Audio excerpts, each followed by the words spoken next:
ईमान office आते हुए late हो जाती है। वो मीनाल से पूछती है अभी बॉस तो नहीं आए। मीनाल बताती है नहीं, वो तो आउट ऑफ कंट्री हैं।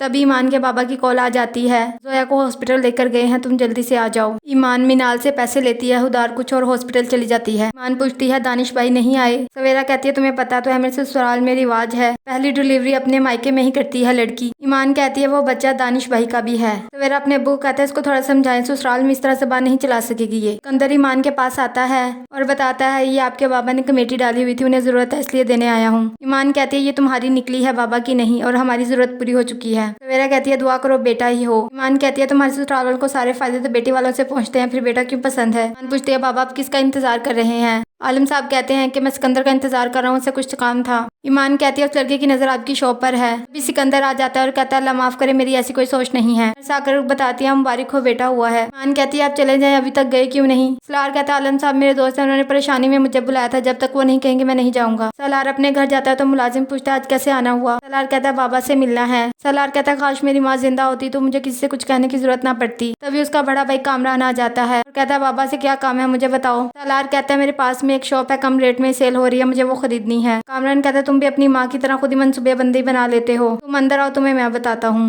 सालार को याद आता है कि किस तरह से कामरान ने उसकी माँ को जला दिया था। कामरान सालार को अंदर ले जाता है। उनके घर का मुलाजिम बहुत घूर कर कामरान को देख रहा होता है। कामरान सालार का हाथ जला देता है। सालार बहुत अच्छा स्केच करता है, वो अपनी माँ का और अपना स्केच बना रहा होता है और परेशानी में लेट जाता है। शहजाद बताता है कि जैन आ रहा है तो उसकी मामा कहती है मैं जैन के पर्दे चेंज करवा देती हूँ। बानो कहती है तुम उसकी शादी की तैयारियां करो, जैदी साहब ने बहुत अच्छा रिश्ता बताया है। सवेरा अपने बाबा को बताती है दानिश का रिश्ता है बहुत अच्छा है, आप ईमान से बात करें और मुझे बताएं। आलम साहब कहता है तुम उसकी बात छोड़ो और ये पैसे रखो, अपनी सास के लिए और बच्चे के लिए कपड़े बना लेना। बानो जैन को कॉल करती है और कहती है मैं तुम्हें लड़की की पिक्चर सेंड किया, 5 मिनट में देखकर बताओ तुम्हें कैसी लगी है। जैन अपनी पप्पा को कहता है आपको मेरी आजादी अच्छी नहीं लगती, मैं कैद होना नहीं चाहता। ईमान के बाबा कहते हैं बेटा दुकान का हिसाब किताब करना है, आज आ जाना शॉप पर, और मुझे तुमसे रिश्ते की बात भी करनी है। ईमान कहती है जैदी साहब रिश्ता ला रहे हैं तो देखते हैं कैसा है। बानो ईमान के रिश्ते के बारे में बताती है। जैन की अम्मी अपनी पसंद की लड़की से शादी करना चाहती है, उसे बहुत गुस्सा आता है बानो पर।